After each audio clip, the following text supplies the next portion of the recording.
Here are the top stories today. Measles vaccination campaign intensified. Philippines stops depression in Southeast Asia. Cebu needs LGBTQ anti-discrimination ordinance. HIV remission achieved in second phase. Cebu teens slay half-face creep. Malacanang ice solve water shortage. Good afternoon. Today is March 16, 2019. I'm Crystal Torres. And Nikki Banag. And welcome to News Central. To Music Studio.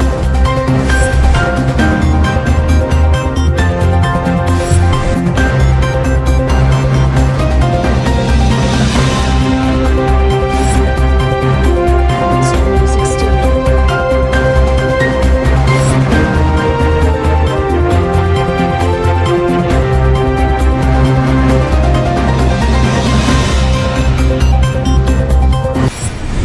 Measles vaccination campaign intensified.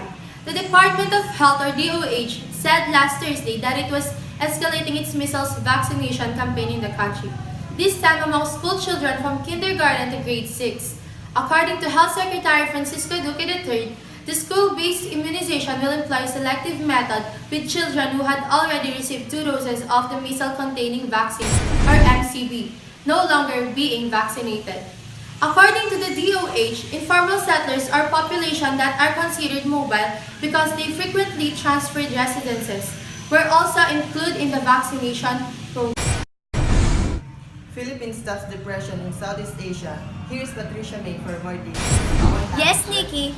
Depression is a common and serious medical illness that negatively affects how you feel, the way you think, and the way you act. There are instances that depression leads to suicide. On the other hand, Philippines has the highest number of depressed people in Southeast Asia. In addition, the National Statistics Office reported that mental illness is the third most common form of disability in the country. Records show a high number of cases among the youth.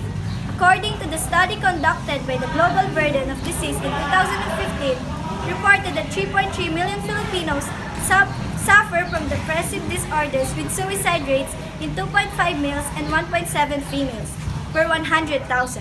There are some organizations like World Health Organization that envisions all Filipinos and everyone in the Philippines to achieve the best possible mental and emotional health.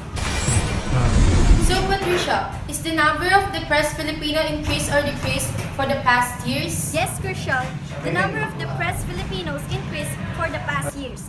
The World Health Organization, however, thinks that numbers could be just a portion of the actual problem, especially because in a Catholic country like ours, talking about mental health creates a stigma among Filipinos.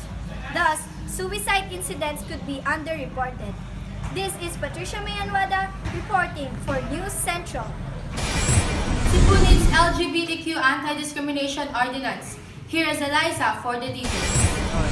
Cebu City Governor Hilario David III will be calling for the Provincial Board Anti-Discriminatory Commission for lesbians, gays, bisexual, transgender, queers, and others to empower the members of the community.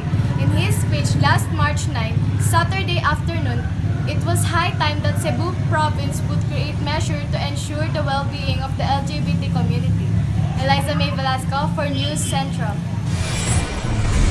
HIV remission achieved in second patient. Here is Alan John for the details. The researchers report a paper at UCL and Imperial College London that a second person has experienced sustained remission from HIV-1 after ceasing treatment. They caution that the approach is not appropriate as a standard HIV treatment due to the toxicity of chemotherapy. But it offers hope for the new treatment strategies that might eliminate HIV altogether. This is Alan Joy Mundo. Good afternoon. Thank you, Alan Joy. Up next, Cebu teens slay half-face creep. Malacanang ice, Manila Rizal water shortage. We'll be right back after the short message.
And we're back here at News Central. 16-year-old Christine Lee Silawan was found dead and raped and skinned to skull in Lapu-Lapu, Cebu City on Sunday, March 10, 2019. She was first reportedly missing by her mother after she failed to return home after serving as a collector in church afternoon of March 10, 2009.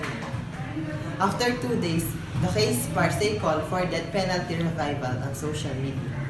Although she was found naked from the waist down, Superintendent Benjamin Lara, Medical Legal Office of the Central Visayas Regional Crime Laboratory, said that they didn't find any fresh lacerations on the genitalia that might indicate she was raped. Lara said that the perpetrators also took out the front part of her neck and extracted the trachea, thumb, and esophagus, right neck and muscle and ear. During the autopsy, the police found out Silawan bore 30 stab wounds and only her spine was holding her head. Malacanang Ice, Manila Rizal water shortage. Metro Manila and some parts of Rizal have been experiencing low water pressure to no supply at all since last Thursday, March 7, interrupting the daily routines of thousands. Consumers have criticized authorities, with many saying they were not given time to prepare. As a result, Malacanang is eyeing to craft an executive order that would institute reforms in government agencies dealing with the resource if the affected areas continue to grapple with the water shortage.